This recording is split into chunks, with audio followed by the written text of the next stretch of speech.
ವೈಭವ್ ರಣಾರ್ಭಟಕ್ಕೆ ಚೆನ್ನೈ ತಬ್ಬಿಬ್ಬು. ವಿಶ್ವ ಕಂಡ ಶ್ರೇಷ್ಠ ನಾಯಕನ ತಂಡಕ್ಕೆ ಇದೆಂಥ ಪರಿಸ್ಥಿತಿ?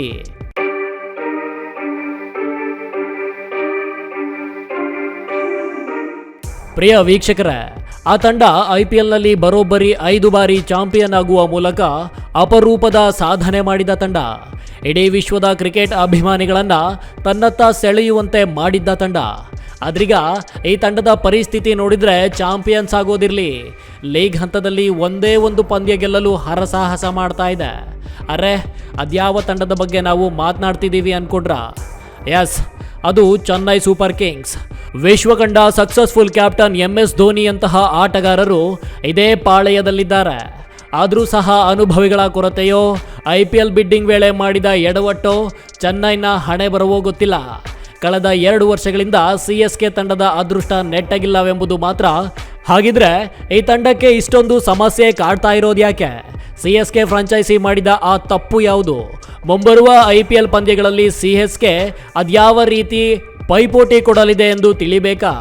ಹಾಗಿದ್ರೆ ಈ ವಿಡಿಯೋ ಕೊನೆಯವರೆಗೂ ನೋಡಿ.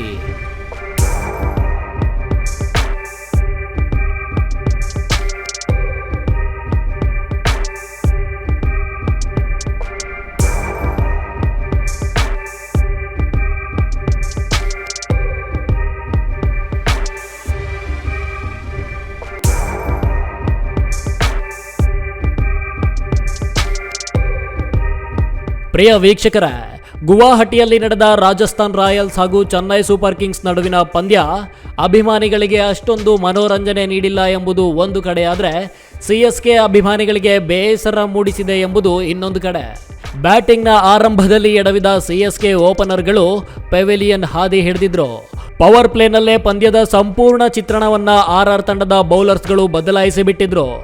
ಆರಂಭದಿಂದಲೇ CSK ಬ್ಯಾಟರ್ಗಳ ಮೇಲೆ ಒತ್ತಡ ಹಾಕಿ ಕೇವಲ 127 ರನ್ಗಳಿಗೆ ಆಲ್ಔಟ್ ಮಾಡಿದ್ರು.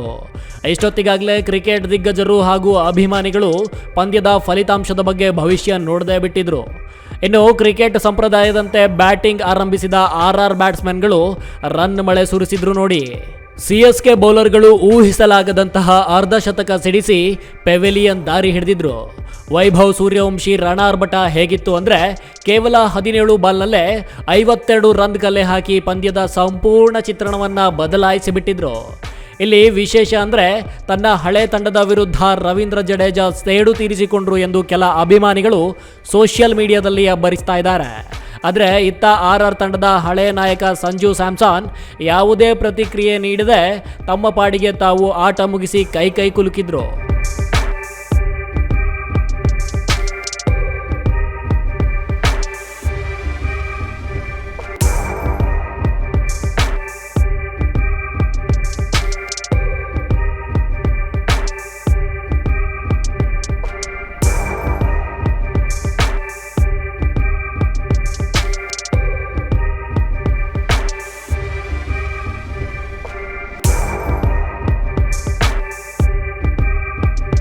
ಇಲ್ಲಿ CSK ಸೋಲನ್ನ ಭಾರತದಲ್ಲಿ ಕ್ರಿಕೆಟ್ ಅಭಿಮಾನಿಗಳು ದೊಡ್ಡ ಚರ್ಚೆ ಮಾಡ್ತಾ ಇದ್ದಾರೆ. ಇನ್ನು ವಿಶ್ವಕಂಡ ಶ್ರೇಷ್ಠ ಆಟಗಾರ MS ಧೋನಿ ಇಲ್ಲವಾದಿದ್ದು CSK ಸೋಲಿಗೆ ಕಾರಣ ಎಂದು ಹೇಳಲಾಗ್ತಾ ಇದೆ. ಒಟ್ಟಾರೆ ಈ ತಂಡದಲ್ಲಿ MS ಧೋನಿ, ಸಂಜು ಸ್ಯಾಮ್ಸನ್ನ ಹೊರತುಪಡಿಸಿದರೆ ಉಳಿದೆಲ್ಲ ಆಟಗಾರರಿಗೆ ಅನುಭವದ ಕೊರತೆ ಎದ್ದು ಕಾಣ್ತಾ ಇದೆ. ಇನ್ನು CSK ಫ್ರಾಂಚೈಸ್ ಬಿಡ್ಡಿಂಗ್ನಲ್ಲೂ ಒಂದಿಷ್ಟು ತಪ್ಪು ಮಾಡಿದೆ ಎಂಬ ಅಂಶ ನಿನ್ನೆ ನಡೆದ ಪಂದ್ಯದಲ್ಲಿ ಎದ್ದು ಕಾಣಿಸ್ತಾ ಇದೆ. ಸದ್ಯ ಮುಂಬರುವ ಪಂದ್ಯಗಳಲ್ಲಿ CSK ತಂಡ ಪುಟಿದೇಳುತ್ತಾ 5 ಬಾರಿ ಚಾಂಪಿಯನ್ಸ್ ಆದವರು ಇನ್ನೊಂದು ಟ್ರೋಫಿಯನ್ನ ಈ ಬಾರಿ ತನ್ನ ಹೆಗರಿಗೆ ಇಳಿಸಿಕೊಳ್ತಾರಾ? ಕಾದು ನೋಡೋಣ. News room Kannada medium 24x7.